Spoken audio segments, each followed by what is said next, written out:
우리가 어떤 가족 중에도 뭐 자식을 사랑할 때도 한 애만 막 집중적으로 사랑하면 어떻게 될까요? 그 자식들 간의 사이가 안 좋아져요. 이게 에서와 야곱도 사실은 뭐 장자의 명분과 축복을 빼앗은 것이 결정적인 원인이긴 하지만 이게 부모가 편애를 했기 때문에 그런 거죠. 여러분, 이 야곱이 또 이 편애받은 야곱이 자기 자식 12명 낳아놓고선도 또 요셉을 또 편애한 거 아시죠? 부전자전이라고 또 그걸 배워가지고 요셉을 특히 사랑하니까 형들이 막 요셉을 미워해서 애굽에다 팔아버렸잖아요. 이 편애가 신앙생활에 참 이게 사람의 마음을 하나로 묶는데 참 방해가 되는 거예요. 우리 디모데전서 5장, 그때 지난주 설명을 한번 해드렸는데 다시 한번 말씀을 드리려고 합니다. 디모데전서 5장 12절 한번 보겠습니다. 5장 21절. 디모데전서 5장 21절.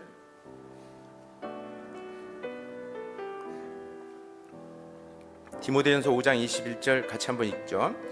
하나님과 그리스도 예수의 택하심을 받은 천사들 앞에서 내가 엄히 명하노니 너는 편견이 없이 이것들을 지켜 아무 일도 편벽되이 하지 말며.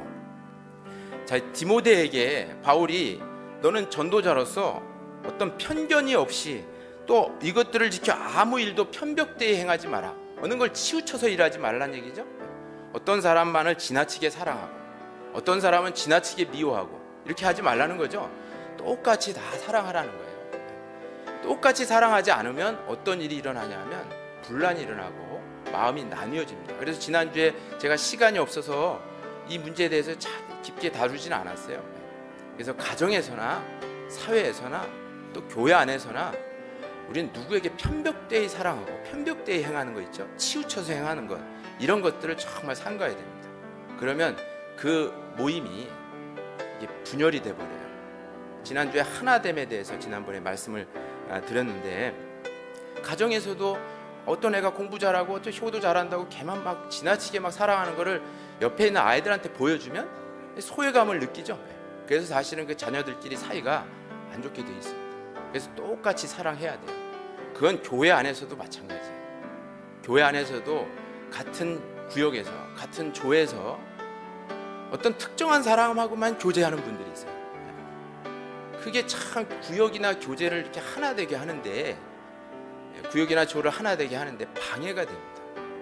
사실 우리는 다 똑같은 사람이잖아요. 이 세상에서는 뭐 사회적 신분의 차이가 있을지는 모르겠지만 교회 안에 들어오면 다 똑같은 형제 자매잖아요. 그래서 고린도전서 12장 13절에도 유대인이나 헬라인이나 종이나 자유자나 다 한 성령으로 세례를 받았고 한 몸을 이루게 하였느니라 라고 말씀했죠. 유대인이나 헬라인이나 인종에 상관없이 우리는 모이면 한 형제 자매예요. 종이나 자유자나 사장님이나 종업원이나 교회 안에서는 다 같은 형제고 자매죠.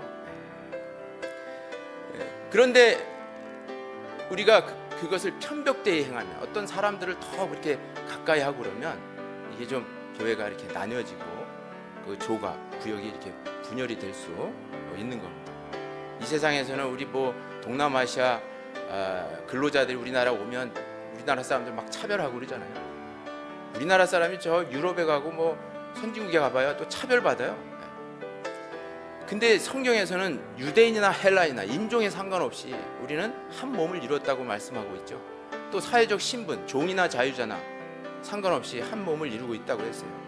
그래서 우리 구역이나 조에서 정말 다 똑같이 다 형제 자매로 알고 다 같이 사랑해야지, 누구는 막 지나치게 죽자사자 막 좋아하는데 다른 쪽하고는 별로 반응이 없어요. 그러면 이게 이제 딱 나뉘어지는 거예요. 나뉘어지면 복음 안전해진다고 말씀했죠.